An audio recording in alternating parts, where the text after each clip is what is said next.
Assalamualaikum warahmatullahi wabarakatuh. Kita jumpa lagi ya pada pertemuan kedua di mata kuliah Technopreneurship. Berdasarkan RPS, pertemuan pertama dan kedua yaitu materinya masih tentang apa sih entrepreneurship itu dan dasar-dasar mengenai bisnis. Jadi kita masuk ya pada penjelasan yang pertama, apa itu entrepreneurship? Berdasarkan definisi akademik, entrepreneurship adalah proses di mana individu memanfaatkan peluang tanpa memperhatikan sumber daya yang mereka kuasai saat ini. Kemudian berdasarkan perusahaan kapitalis, entrepreneurship adalah seni mengubah ide menjadi suatu bisnis. Penjelasan apa yang entrepreneur lakukan?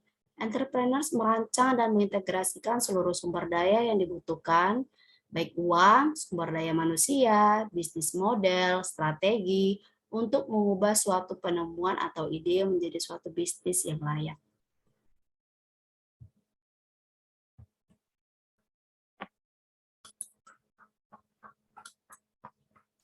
Kemudian, mengapa menjadi seorang entrepreneur? Jadi ada 3 alasannya. Yang pertama, ingin menjadi seorang pimpinan, ingin menjalankan idenya sendiri, kemudian mendapatkan financial reward.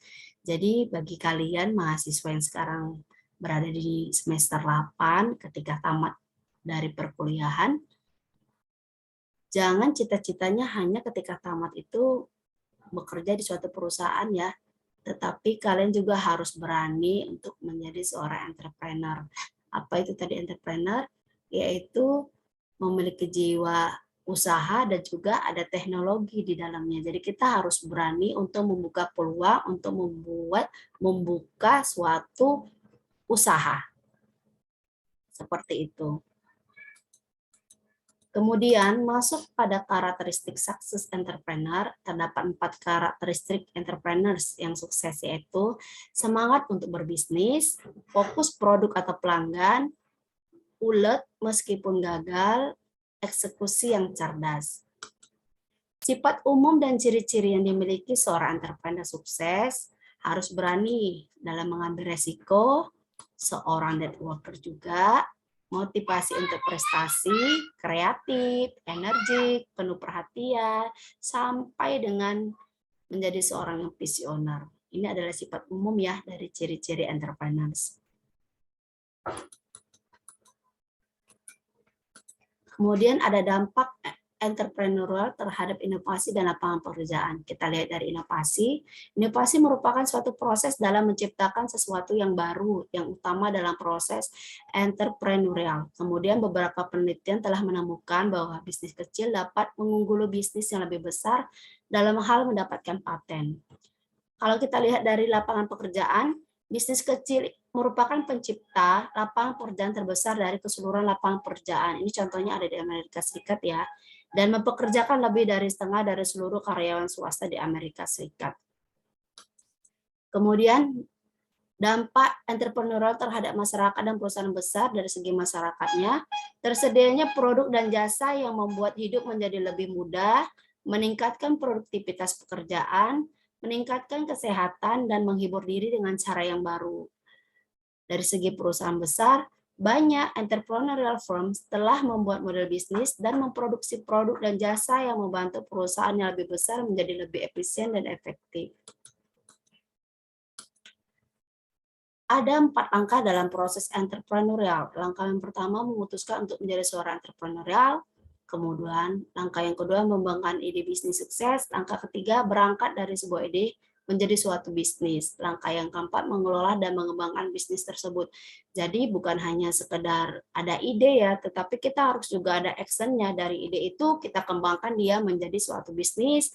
Kemudian dari bisnis itu kita kelola dia agar bisnis itu berkembang. Jadi yang namanya tadi entrepreneurship itu di dalamnya ada teknologi. Jadi teknologi entrepreneurship, wirausaha yang melibatkan teknologi. Apa sih contohnya? Kita lihat ya. Contohnya itu di sini kita langsung masuk ke contohnya. Ini ada ojek ya, ojek pengkolan yang di bawahnya ada Gojek. Jadi kalau ojek pengkolan ini dia tidak termasuk ke dalam technopreneur Karena apa? Karena dia belum ada melibatkan teknologi di dalamnya. Tetapi kalau Gojek ini sudah merupakan contoh technopreneur karena di dalamnya sudah melibatkan teknologi, melibatkan menggunakan aplikasi dalam order si Gojeknya. Ada contoh, ada Maxim, ya kan? Ada Grab juga seperti itu. Kemudian ini ada tokoh-tokoh technopreneurnya yang ada di Indonesia. Ada pendiri Kaskus, Andro Darwis, kemudian ada Bapak Menteri kita, Pak Nadiem, founder dari Gojek. Kemudian yang menjadi tugas kalian, kalian cari tokoh technopreneur yang sukses lainnya di Indonesia.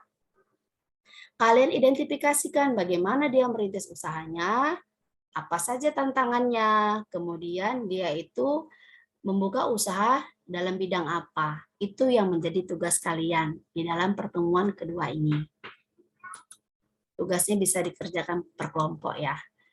Kemudian kita masuk ke dalam bisnis. Jadi di dalam bisnis itu ada ide. Idenya apa ya yang mau kita buat, yang kita kembangkan agar menjadi bisnis. Jadi di dalam bisnis itu juga ada profit. Jadi bisnis berupaya untuk memperoleh keuntungan dengan menjual barang atau jasa kepada orang lain. Itu adalah bisnis. Jadi bisnis itu ada for profit dan non profit organization. Apa sih for profit itu? Yaitu dibentuk untuk memperoleh uang atau keuntungan dengan menjual sesuatu.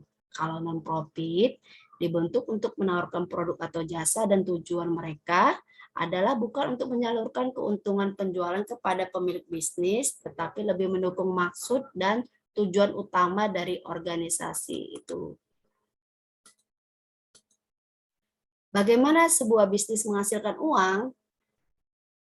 Pertama, menjual barang atau jasa. Jadi menjual itu pertukaran barang atau jasa dengan sejumlah uang yang disepakati. Jadi ada produknya, berwujud dia. Kalau jasa, produknya tidak berwujud. Sedangkan profit atau keuntungan itu adalah jumlah uang yang dihasilkan oleh suatu bisnis setelah membayar semua biaya yang sudah dikeluarkan. Itu baru yang namanya profit atau keuntungan.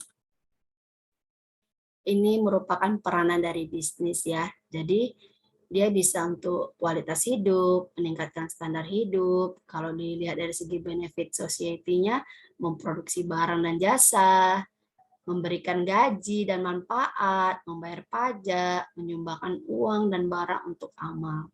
Ini peranan bisnis ya, dari segi masyarakat, dari segi keuangan.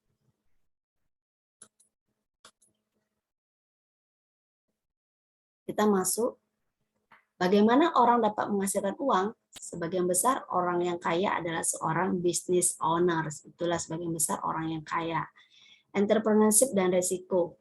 Risiko didefinisikan sebagai kemungkinan bahwa pemilik bisnis akan mengalami kegagalan dalam berbisnis setelah mengorbankan uang dan waktunya. Jadi yang namanya bisnis itu tidak mungkin tidak ada risiko ya. Jadi kita memang harus berani mengambil risiko di dalam berbisnis.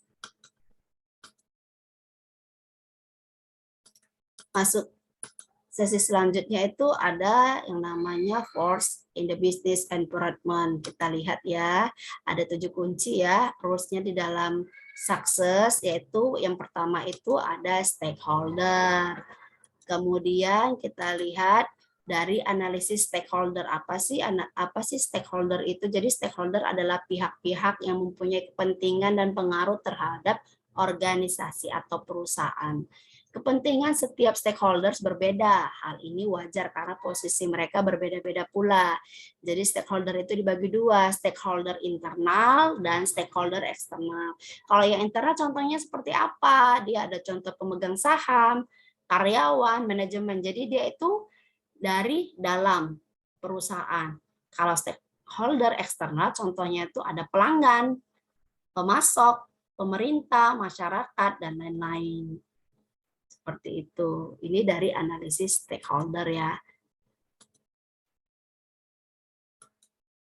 Kemudian masuk ke dalam poin ketidakpastian. Beberapa kondisi terkini terhadap ketidakpastian itu, pertama poinnya berdasarkan perubahan ekonomi, kecepatan informasi, e-commerce, perubahan iklim, terorisme, keamanan komputer. Jadi ini beberapa poin yang membuat bisnis itu ada sifatnya itu ketidakpastian. seperti itu. Kemudian ada juga kompetisi. Jadi 4 cara membentuk kompetisi. Yang pertama itu responsif terhadap pelanggan, membuat perbaikan yang berkelanjutan terhadap kualitas dari suatu produk atau jasa, menemukan cara untuk menyampaikan produk atau jasa yang baru atau lebih baik, mengupayakan efisiensi karyawan. Jadi yang namanya bisnis itu banyak persaingan ya. Jadi bagaimana kita biar bisa terus kompet dalam berbisnis, agar bisnis kita itu tetap laku. Jadi kita harus responsif terhadap pelanggan, kita perbaiki kualitas produk atau jasa kita. Gitu. Yang ini dia tentang poin selanjutnya tentang globalisasi dan tanggung jawab sosial. Jadi globalisasi adalah tren dari ekonomi ke arah sistem yang saling berkaitan antara bangsa dan antar manusia di seluruh dunia. Jadi bisnis itu juga dipengaruhi dari tren globalisasi. Kemudian ada tanggung jawab sosial. Etika merupakan keyakinan mengenai tindakan yang benar dan yang salah atau tindakan yang baik dan yang buruk yang mempengaruhi hal lainnya, terlibat dalam kegiatan-kegiatan sosial yang bermanfaat bagi masyarakat. Masuk poin selanjutnya itu perbedaan sosial. Anda harus belajar untuk menghadapi berbagai jenis orang. Jadi di dalam berbisnis, kita harus paham ya, berbagai banyak jenis orang. Jadi jumpa dengan orang dengan ini, bagaimana kita cara menghadapinya. Dengan orang yang B, yang C, bagaimana kita harus bisa menghadapinya. Karena apa? Karena perubahan demografi yang cepat. Perlu keberagaman dalam bisnis untuk berkembang. Kompleksitas bekerja di lingkungan yang beragam. Kemudian ada pengembangan diri. Untuk menjadi sukses, Anda perlu mengembangkan keterampilan pribadi Anda. Mampu untuk melakukan pekerjaan tertentu yang spesifik. Mampu berpikir secara analitis, mampu berinteraksi dengan baik dengan setiap orang. Jadi kalau kita ingin sukses, kita harus bisa melakukan pekerjaan secara spesifik, berpikir juga harus analitis, dan kita harus bisa berinteraksi dengan baik pada banyak orang. Itu adalah poin-poin dalam untuk meningkatkan suatu bisnis. Oke, jangan lupa tadi tugasnya ya. Tugasnya mengenai teknopreneur yang ada yang sukses di Indonesia. Terima kasih. Demikian materi kita untuk pertemuan kedua ini. Saya sudahi dengan Assalamualaikum warahmatullahi wabarakatuh.